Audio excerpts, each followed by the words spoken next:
Welcome to Eat Blog Talk, where food bloggers come to get their fill of the latest tips, tricks, and insight into the world of food blogging. If you feel that hunger for information, we'll provide you with the tools you need to add value to your blog, and we'll also ensure you're taking care of yourself, because food blogging is a demanding job. Now, please welcome your host, Megan Porta. What's up, food bloggers? Welcome to the Eat Blog Talk podcast made for you, food bloggers who are seeking value for their blogs and also looking to make improvements in their lives. In today's episode, I will be talking to Sarah Cook from sustainablecooks.com, and we will be discussing how not to blog. Sarah Cook is the founder of sustainablecooks.com, a blog focusing on sustainable food and balanced living. Over the years, Sarah has made it her mission to help busy people and families find room in their lives for real food cooking. Sarah believes in meeting people where they are and encouraging baby steps to a healthier and more sustainable life. She hopes each post gives readers the confidence to think, hey, I can do that. Sarah believes few things can't be fixed with delicious food, an authentic voice, and plenty of snark. Hey, Sarah, I am excited to talk to you about this topic today, but before we dive in, take a minute to give us a fun fact about yourself. Hi, so thanks so much for having me. I'm really excited to be here. Hey. A fun fact would be my husband used to be what's called a grip in the film industry. So he would do lighting and electrical. And he worked on a lot of reality shows. And one of the reality shows he worked on for many years was Hell's Kitchen. Oh my gosh, that's so cool. Yeah. That was probably like the least trashy one he worked on. But and so one season, they just get rid of everything at the end of every season. And so one season he brought home like 50 things of like melamine chopsticks.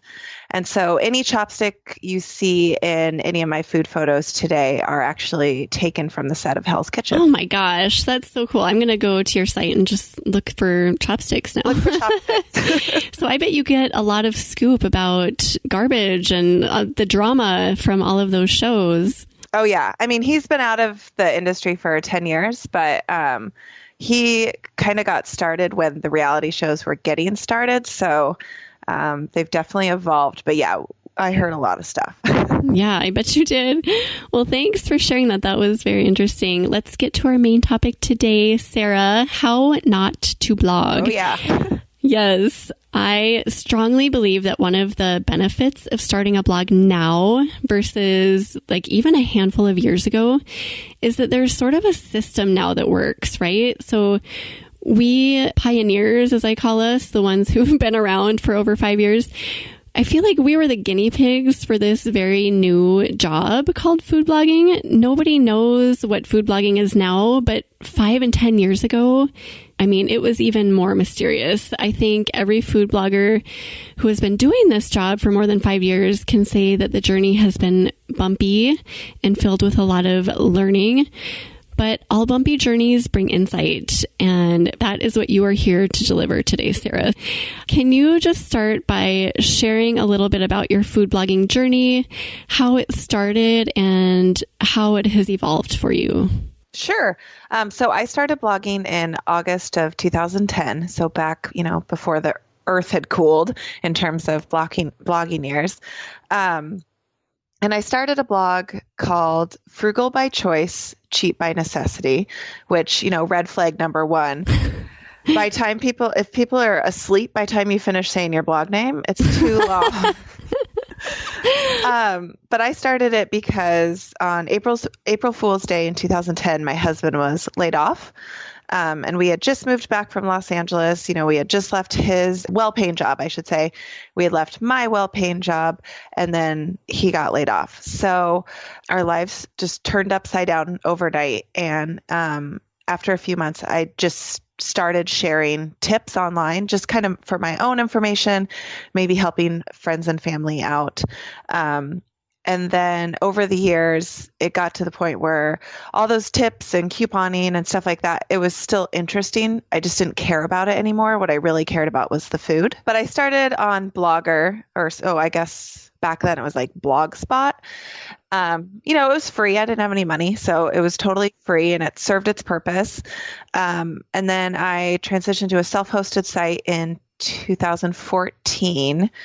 And then in 2017, I was ready to shut my blog down because I was done. I had no growth. In fact, I was losing traffic. I had zero motivation to keep it up. I was so lost. And I was like, you know what? The easiest thing to do is I'm done. I'll do something else. And then I came upon a Food Blogger Pro podcast. So yes, your guys's, all the podcasters out there, your podcasts do really make a difference into people. Oh, the Food Blogger Pro one is absolutely amazing. I agree. And I think they're kind of pioneers in that. So, yes, I somehow came upon it. And first of all, I didn't know that there was podcasts for food blogs. And the very first episode I listened to, I think it was one of the early ones with Casey Markey. Mm-hmm. And at that point, I had been blogging for 7 years and I had never, ever heard the term search engine optimization. I didn't even have a recipe card on my blog in 2017. Yeah, it's good to have recipe cards. It's very good to have recipe cards. So I just started binging podcasts and learning more and more and more. And I just decided to take it seriously. And my blog has done a complete 180. There's thousands of little things I've done, but I think the biggest is just I learned about search engine optimization. I put in recipe cards, and I learned to make the tools work for me that we're all offered now. So you mentioned Casey Markey, and I've listened to a handful of his podcast episodes as well, and literally changed my blogging life. He just has a way, first of all, he has incredible knowledge on the topic, especially relating to food bloggers. Yes. And the way that he communicates it is unlike anything I've ever heard. The other day, I listened to, I think it was his most recent one, and something just clicked and I was like, oh my gosh. And I set it down and I went to my computer and I started doing what he said. And literally a few days later, my posts were showing up higher in Google rankings. And I'm like, oh my gosh, this is amazing. So food bloggers, go listen to every word Casey Markey says because he has great knowledge on the topic. And I agree. It's all really valuable information. So Sarah, can you take us through, you mentioned your recipe cards. Yeah, or lack of. How were you posting your recipes on your blog? I was just typing them into the body of the post. How many did you have to go back and change? And was that a big ordeal for you? The answer is yes. It was a huge ordeal. So I actually did an audit with Casey in May of 2018, so last year. And part of that audit, I wouldn't say he gave me permission, but he gave me confidence to delete old things that I no longer cared about, that no longer reflected my new brand, and that I would never update for any reason, and that were just dragging me down. So I went from 3,700 posts. Wow. That was a lot. Yeah. And most, back in 2010, a post could be 30 words, hey, look at the sunrise with a picture taken from your cell phone. That was 300 by 200. And so I deleted so much. And then I set about optimizing the remaining ones. And I will say that I've gone through the deletion process 2 more times, and I keep deleting more and more and more as I figure out what my brand is and lean into it more and realize, hey, this post is never going to do anything for me. I'm very type A and I like things clean and organized. So deleting the junk was so freeing. It was the best decluttering of a toy room situation that you could ever imagine. And so that helped a ton, and it allowed me to focus on what I had left. And then looking at the posts you have left, it's slightly less overwhelming to add recipe cards to them. I think that for a while we were told by so many people, not necessarily in the food blogging realm, but kind of general SEO, was to hold on to every post you have because it's content. At least for me, that was kind of ingrained in my brain somewhere along the way. And so I did too. I held on to every garbage post, like just stuff that was not relevant at all to food blogging. So I too recently went through and deleted old content that was just bogging down my other content, I feel like. And it makes a huge difference, not just in your mindset, because like you said, it kind of declutters your mind. You're like, oh, it's just so freeing. Like, oh, it's gone. Yes. But also it matters with Google because Google recognizes that as like not relevant to what you're trying to portray yourself as. Like if you're trying to brand yourself as a recipe blog, then why do you have all this content that has nothing to do with recipes? Right. And I will say that Casey told me if there's any posts that I want to keep, just to keep, but I know that are not going to be searched, you can always no index them. Yes. And so I'm not going to put words into his mouth, but the way he explained it to me was you only get so much crawl allowance every day, every month, every week. And so if Google is wasting your crawl allowance on those old terrible posts, then your new stuff isn't getting crawled as often as you need it to be. Oh, I think there is a huge value in what you just repeated. What else did Casey share with you in your audit that you employed into your website? So a lot of the stuff was technical, which is, I know people say you can do a self-audit and that's fine. But if you're not technically inclined, like I am not, there's stuff he found that I would have never found ever. Back when I did Blogger, I had all the dates in my URLs. And then when I moved to self-hosting, I still had them. So then there's, that's 2 redirects on your URLs. And then right before I rebranded, I got the genius idea to change my own permalinks, which I don't know where I got the idea that was smart because I'm not a tech whiz. So I screwed a bunch of stuff up right before Q4 of 2017. And I broke all the links for my 4 most popular posts that do really well on Pinterest. Oh, bummer. Yeah. So, and then when I rebranded, I then had another redirect on my site, So Casey helped me he helped me and then he helped me work with people to remove those excess redirects. He found a way to recover some of those old pin links, which just was life-changing. Oh, interesting. So through Pinterest, you were able to recover old links? So much had changed about my URL structure that what was on Pinterest for most of the pins was completely incorrect. But because I had these chain redirects on my site, once you clicked on a pin, it would eventually take you to something on my blog, but not the correct post. And so he helped me find a way to capture the old URL, like back from when it was .blogspot.com. And then we plugged those into a redirection plugin. Oh. So, it does add a little bit of weight to my site, but it still allows those old popular pins to get people to the right post. Oh, interesting. And that's something that you probably never would have found on your own. Never. Absolutely not. No. Yeah. Very valuable. So I interrupted you. Sorry. You can continue. Oh, no, it's okay. I think he just gave me permission to really just hunker down and focus on what was important. I read posts that I updated even last year and I'm still like, oh my gosh, 2 paragraphs about like how I went apple picking. Like, Sarah, shut up. And so what I've done, something I've always done is I've always posted my meal plan on Sundays. And those have always been my most popular posts because I think as people, we're nosy. We want to see what people are doing and what they're eating. We've all looked into other people's carts in the grocery store. And if you say you haven't, you're lying.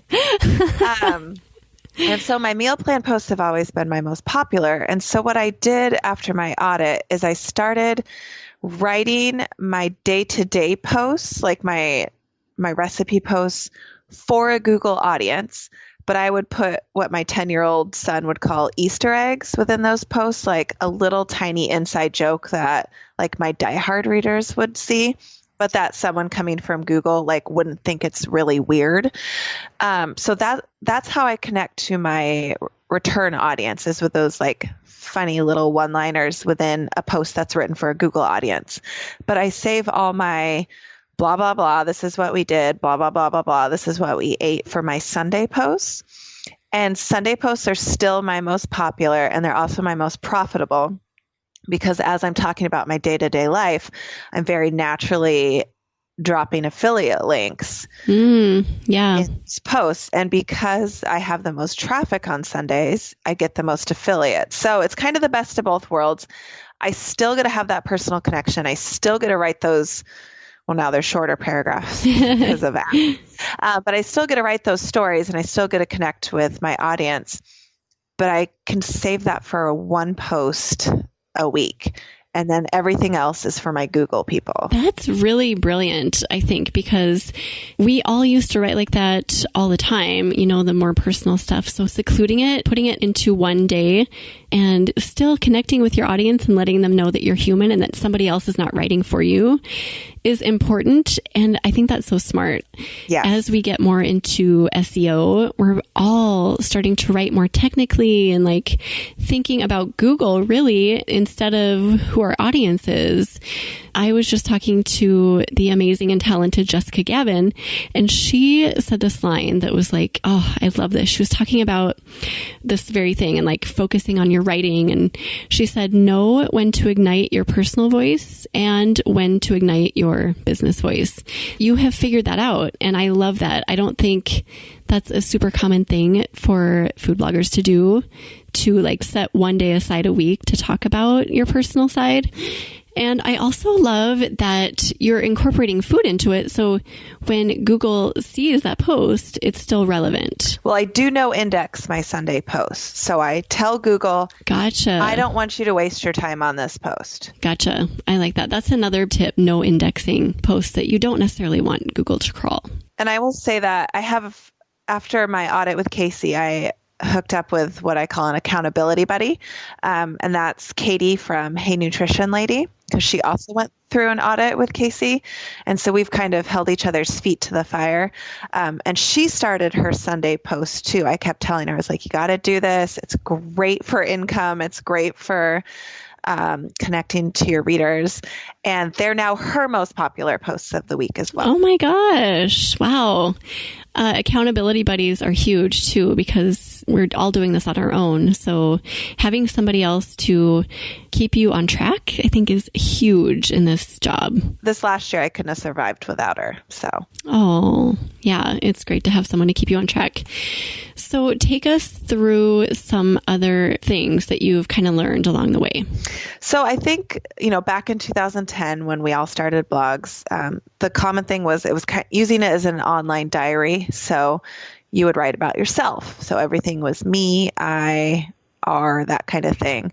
And over the last, I would say 2 years, I've turned my writing voice, except for the Sunday posts, from me to we. And the we is the audience. So I'm always writing with them in mind. I'm always looking at the posts I'm writing and think, how is this going to help my avatar? And so for any of your listeners who don't know what an avatar is, it's kind of like, who is the one person you are writing to? Like if you could only write to one person, who is your ideal reader? And in most cases, it's you 2 years ago. What do you wish you could have told yourself 2 years ago? And so when I'm writing my post, I'm like, what my avatar has a name. Her name is May. And I think, is this going to help May? Is this going to help her life? Is this going to help her get her kids to soccer practice on time without going through the drive-through?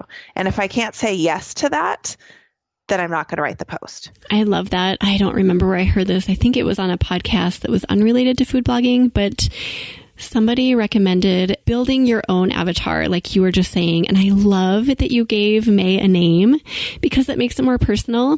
But I think each of us should do that. Just figure out exactly who you are speaking to.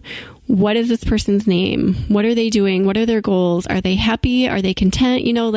Just go through all of that. Create this person in your mind so that when you're writing your posts, you know exactly who you're talking to. And it's funny that you said your avatar is usually you 2 years ago. I went through the process and mine is Claire. I wrote Claire's details out. And then it took me a while and I was like, oh my gosh, that's me from 5 years ago. That's so funny. Claire, yeah. Yeah, it works out that way. And I would say I have like 4 distinct audiences that come from Google. So my avatar is not going to be all of those people, and that's okay. But the bulk of your content needs to at least be targeted or help her or him in some way. Yeah, I love that. But not everything is going to resonate with that person, especially if you get a lot of Google traffic. But it's really great to keep that in mind. And Sarah, I loved your words, turn me into we. That was a turning point for you in your blogging. So I think we all kind of start out doing the my thing. This is what I did last weekend. We went to the apple orchard. I went to the apple orchard. I picked apples. But once you get into that mindset of this isn't my blog, it's like we're all in this blog. So yes, turning me into we is awesome advice. Well, and I heard, I don't know if it was on a podcast or what, I heard, it's not a quote, but basically someone said, we all want to be Luke Skywalker in the story. You know, we all want to be the hero, but as bloggers, we need to be Yoda, and we need our readers to feel like they're Luke Skywalker. Oh, so I love all that. Of our training, I know, be Yoda. Nerd, all of our training, everything that we do is to help our readers be the hero of their own story. So when people say, you know, include the tips that make people be able to create this recipe perfectly the first time, every time, what you're doing is you are allowing them to be the hero in their own story. If they're trying your recipe for the first time because they have a huge, I don't know, dinner party, and everyone's raving about whatever they make from your site, they're not saying, wow, it took 10 hours for that recipe blogger to develop this recipe. They're saying, great job, you know, you, whoever you are. And so you're allowing that person to take the credit for all of your work. And I'm okay with that. I used to not be okay with that, but I'm 100% okay with that now. Yeah, we all need to get to that point where we are okay with that. And I think that's when changes start to happen. So be Yoda, food bloggers. Not Luke Skywalker. Not Luke Skywalker. Greatest advice ever. Do you have other things that you want to walk through as far as specific things that you've learned or things that you did wrong? So back in the day, I used to publish a post and then think I was done with it. Like I never thought I could update it. The idea of republishing it like never once occurred to me. And perhaps that's because I had dates in my URLs. I don't know. I just never had, for me, it was like, I'm published and now I'm done and I'm on to the next thing. And now I look at every post as, how is this going to fit in with my content next year? How is this going to fit in with any cornerstone themes? How is this going to make my reader's life better? And so not ignoring old posts has been one of the most valuable things, or changing from ignoring old posts is it's transformed my blog. If I look at, you know, my stats today, 8 of the top 10 are posts that I republished last summer that I had published, you know, like 7 years ago, and they were terrible. So last year I polished them up and republished them. And I'm even republishing them again this year because I've updated them over the last year. My organic search traffic from the time when I had my audit with Casey to today is up 650%. Oh my gosh, that's amazing. And most of that is on the shoulders of old content. Yes, I'm publishing new stuff, but I spent a solid 6 months just working on the stuff I already had. And it's been life-changing. Don't discount your old content because we put that content up, or at least a lot of it, because it was good. We have some good recipes. So there is definitely value in going back and just seeing what you can do to revise and update that old stuff. Photos. I go back to photos that I took just a handful of years ago and I'm like, what was I thinking? Yeah. Photos can always be updated. Writing can always be updated. What Google wants from us is always changing. So there's always stuff you can do to get more traffic and to get seen on Pinterest and to really get seen anywhere. I love that. Just keep old content in mind and don't publish it and forget it. And I would also say you can change the title of a post. Don't change the slug. So don't change the URL. But, I have a post now that's one of my top 3, and it had the stupidest title 5 years ago. So so another good thing I did that kind of leads into that is I finally invested in actual technology that helps me find competitive keywords. So I was using all the free stuff, which at first that's fine, but at some point you're going to want to invest in something that says this is a competitive search term. Because when you're just using the free stuff, it says this is how many searches you get each month, but it doesn't tell you whether or not you have any chance in ranking in that post. So I use Key Search, which is really affordable compared to the others. It's like $130 a year. And I got a Cyber Monday sale last year. So it was like $110. And so it gives you a red light, a yellow light, or a green light, or even a light blue light in terms of, hey, this is going to be competitive. Yeah, you should go for it. Or what are you even thinking? You have no chance in ranking for that. And so before I had posts that had fine titles, but now that I look them up, they're so competitive, I'll never be able to rank for it. But I can find something that's like a yellow light or a green light and change my title, and then within a few months I might be on the first page. So don't be scared to change the titles of your posts. Just don't change the URLs. I actually changed a few of my URLs years ago too, like just not knowing. Yep. I thought I was doing a service to my blog, and they too were some of my most popular posts. I cannot even think about it because I was killing it with these posts and like totally tanked after that. And I've regained a lot of it. Yeah, learn from us and leave those URLs alone. Do not touch them. Except if you pay a professional to remove the dates. Yes. Do want the dates out, but don't touch the title of the post in the URL. I have a URL with, I think it's like 17 words in it. And every time I post it anywhere, it makes me cringe. But it's still one of my top 10 posts. So that the slug has to match the title. It's not true. It's not true. Yeah. Let's talk more about investing in yourself. And you mentioned investing in tools that help you find titles and things like that. How else do you invest in yourself and your business? It started with getting a new site. That was the biggest investment, and a whole new rebrand. So tech stuff, it's not my thing. So I paid someone to do branding for me and site design all at the same time. I've also invested in a Pinterest course, which was amazing. It was pinning perfect. It was so good. I started hanging out in Facebook groups. So I never had a personal Facebook page. I just didn't want one. So I was never in any blogging Facebook groups. So I created a profile just so I can be in blogging Facebook groups.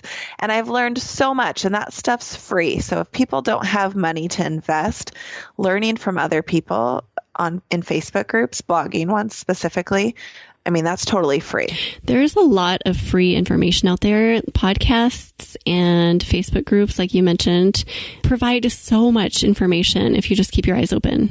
And I would say most people, yes, completely. And most people who have a course will offer a free training related to that course. Now, whether or not you can afford to pay for that course at the end of that free training, is one thing, but you can still get a lot of value from those 2 or 3 or 4 days worth of free stuff that they're giving you. An example would be, I'm in the email on autopilot course. I guess I'm done with it, but I'm still in the Facebook group. And Matt, who runs the course, has a free 3-day training. That's amazing. You can get so much information from those 3 days of videos. So if you don't have the money to invest in the course, watch those 3 videos and it's going to completely revolutionize your email marketing. Do you have recommendations as far as like where to start looking for investing? Like, would you recommend tapping into photography or writing, or where would you recommend starting if someone is looking to invest more in their business? I think with food blogging, the first step would have to be photography, because nothing on my site took off for the most part until my photos got better. They were so horrible. I used to take pictures with my cell phone camera at 10 o'clock at night in my 1970s fluorescently lit kitchen because that's the only time I had to do it. So I think investing in photography, and there's lots of free content out there, but investing in photography is definitely the first step. And even if you're using a cell phone now, cell phones are a lot better than they were 10 years ago. Oh, yes. In terms of taking pictures, but you can still find amazing tips for taking food photos with your phone. But people eat with their eyes first, and people are just going to scroll past your pictures in Pinterest if they don't make them stop and be like, ooh, I want to make that, or what is that? I mean, I find old pins on the feed in Pinterest and I'm like, oh my gosh, who would pin that? And then I click it and it's my old post. That's hilarious. I'm like, I can't believe I ever put that picture up. Yeah, I would say definitely focusing on photography, and understand that the photos you take today in 2, 3, 4 months are going to make you cringe, but they're going to be better than the ones you were taking 3 months ago. Yeah, it's important with photography. I mean, it's good to take courses. I believe in that. Just doing it, practicing it day in and day out, literally every day if you can, try to take pictures.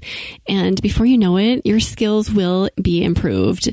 And like you 100%. Yeah. And like you said, you are going to look back in a relatively short span of time and see that you've improved so much, but that's good. If you look back and see that your photos from a year ago were garbage, that's actually a really good sign, because that means that you're getting better. So much better. Yeah. And just, play around with it. Have fun. 4 months ago, I was still taking 300-400 pictures per recipe because I'm still uncomfortable with f-stop and aperture and all that. But now I look when I download photos and I photographed 3 recipes and there's maybe 300 pictures. So every time you pull out your camera, you're going to learn something. Yes, for sure. What other resources were helpful for you? You mentioned going through an audit and that being a huge help. What else was helpful for you as you were kind of realizing that you needed to change some things around on your blog? So I did Food Blogger Pro for 2 years, and that was really helpful, but I could have gotten a lot more value out of it. I didn't take as much advantage of it as I could. But that is a paid resource.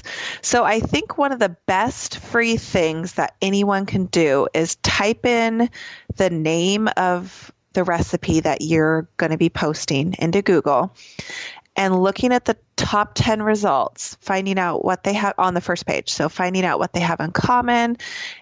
Do they have long titles? Do they have good meta descriptions? And then also looking at that people also ask box in Google. Almost every search term you come up with will have that. And figuring out how you can incorporate that naturally into your post to not only help Google see you as an authority, but to anticipate questions that your readers are going to have making that recipe. And one thing I do is I read the top 10 posts on the first page of a term that I'm trying to rank for, not to copy them, but to figure out what they're doing better. What am I doing better? But the most value I get from doing that is reading the comments, because people ask the same question over and over and over. And if that question is coming up repeatedly, I know it has to be in my post. That is killer advice. It takes forever, but it's 100% worth it. I look at those questions that pop up on Google. I think those are so valuable, and I love that they started doing that. But I don't read through the comments of posts. I think that's really great advice, and I'm sure it takes considerable time to go through that. But if you can figure out what people are wanting and needing to know about a certain topic, there is massive value in that. Casey likes to jokingly say, treat your readers like drunk toddlers. Or maybe he says toddlers or drunk adults. That probably is more likely. But it's true. If you can lay everything out for them so that they don't have to come back and ask you a question, they're going to love you for it. Absolutely. It's just a matter of thinking through. And again, going back to that turn me into we. What are we wanting to know about a certain topic? A lot of this, Sarah, is just like reframing your mindset. That's 100% it. Yep. Going from being an I blogger to how can I serve you? I mean, that takes care of so many of the issues that we're talking about. And I will say another thing that has been valuable is, we're all told to have that like little teaser text above our first photo. So kind of in just a few terms, tell your reader what they're going to get if they choose to scroll through. And I learned this from Brandy, who's the blogger behind Stay Snatched. She packs that teaser text full of keywords. So that not only are you helping your reader figure out what it's going to be, but you're also signaling to Google, hey, there's like 10 different things in this post that you really want to come see. And that has been a huge evolution for me in terms of going back and beefing up the teaser text in old posts and getting to rank more quickly and much more higher. So that tip from Brandy was huge. And tagging it with the H2. I don't do the H2 for the teaser. I use paragraph text, and then my H2s I do just for headings, like how do you freeze zucchini? I'm thinking of a post that I posted this morning, or how do you freeze zoodles? That kind of thing. That's the stuff I save for the H2s. My teaser text is paragraph, but it's italicized. And the title of my post is bolded. Yeah, that's great advice too. And something that I think when bloggers start, they don't necessarily think about. So all of those little things add up. There's a lot packed into what we do. And if we can just find little nuggets that work here and there and put them all together, they really do all add up. And all those nuggets have been like a 2-year evolution for me. So it's fine for me to say, hey, this is what you should do. But me 2 years ago would be like, I don't have time for that. I can't do all of that. And so I've done it, how do you eat an elephant? One bite at a time. You take it where you can. You improve where you can. It doesn't have to be all or nothing, and it doesn't have to be all at once. So when I go back to old posts, I can really quickly get caught in going down the rabbit hole of trying to fix everything.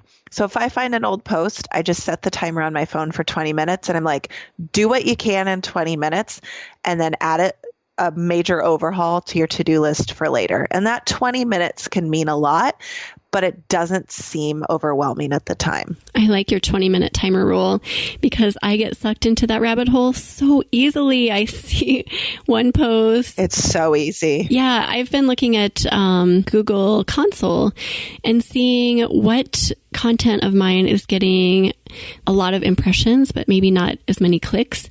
And I've been trying to improve those older posts. And I will start with one and I'm like, well, if I'm doing this one, I should do this one. And then before I know it, 2 hours are gone. So you really do have to be intentional about carving out time for it and setting limits, because it can be such a huge time suck if you let it. I mean, it's good to do, but moderation is good. Agreed. And I think if you're looking at it from the viewpoint is I have to fix all this old stuff and do new stuff, it doesn't have to be all or nothing. In the 6 months after my audit, 90% of my posts that I published were updated content because they were so terrible the first time around. They needed a complete overhaul. Sometimes I just deleted everything in the post and started over. They all definitely needed new photos. But if I was trying to fix all of that stuff while also doing brand new stuff every week, I would have given up. I would have burned out. I couldn't have done it. And at minimum, I mean, take your editorial calendar and just sprinkle in the old posts so that it's planned out, so that you're not feeling like you said that you have to do like both simultaneously. Creating a schedule for it, I think, is key. Whether you do what you did, Sarah, and just do 6 months worth of redoing old content, or just like doing half and half. It's just a matter of planning it out. Make a list of what old content needs to be revised and incorporate it into your calendar. Yeah, you can't do it all. It's so much if you think of it like that. Like, I have to do it while I'm doing new stuff. That's killer. And I will say, as bloggers, we have this mindset that our readers remember every single post and everything we've ever said, and they don't. I've been republishing content for the last 15 months, and I think I've had one comment where someone's like, "Oh yeah, I made this." That's it. Nobody knows, nobody cares, and if they do, then who cares? Absolutely. All I can say is, if I tell people I've republished it, I'm like, you know what? I worked really hard to make this better for you guys. I hope you enjoy it. No, that's a good point, because some of the content that I see on my blog, I don't even remember. I'm like, oh, that's right. I forgot about that. Yeah. And how do we expect our readers to remember it? Do you have any other little tips before we start saying goodbye, Sarah? Yes. So anytime you publish a post, add it to your to-do list in the next week to go back into other posts and link your new post 5 times. There's no magic number with 5. It's just a doable amount. So if you want to do it 3 times, if you want to do it 7 times, whatever it is, have a set amount and link your new content to old content 5 times within a week. It's not because Google will recognize it any faster or anything like that. It's because if you don't do it within a week, you will forget about it. I have seen so much growth from linking old content to new content and new content to old content, because rising tides lift all ships. And I never, ever linked well internally until after my audit with Casey, and it's been totally game-changing for me. That's great advice as well, because I go through all of the new content that I create and I link to old content, but it's harder to remember to go back to old content and recognize the new content. So that is brilliant and something that I will put on my calendar from now on, because you get caught up and you forget that you posted about corn on the cob last week. Just setting those reminders for yourself that you need to incorporate your new stuff into old stuff. That's awesome. I love it. And if you have roundups, like older roundups that you've done, never be afraid to add new content to those. I make sure that the number of recipes is not in the URL. So like 17 easy Instant Pot side dishes. You're never going to find the number 17 in my URL, because I can change the pin, I can change the title, and I can change anything within that post of the number. And so let's say, I have 17 easy Instant Pot side dishes, and tomorrow I decide to do an Instant Pot corn on the cob. I can go back and link it to the roundup, make a new pin, and then push it out, and Pinterest is going to see that as new content. That's awesome too. Yeah, the number thing is a very good tip, because you don't want to tie yourself to that if you're going to add stuff. So that's a great one too. Anything else? I think just have a lot of grace for yourself. This is a hard thing to do, and it's hard to do it well. And many of us screwed around and messed around for years before, and I still don't have it right. But I have it more right than I did a month ago. And last month, I was a lot further ahead than I was a year ago. Well, I was looking at some of my content. I occasionally like to go onto Google and just see like how certain posts are ranking. And I was doing that the other day, and I saw a handful of your recipes pop up. So you seem to be doing very well with Google standards anyway. Things are moving.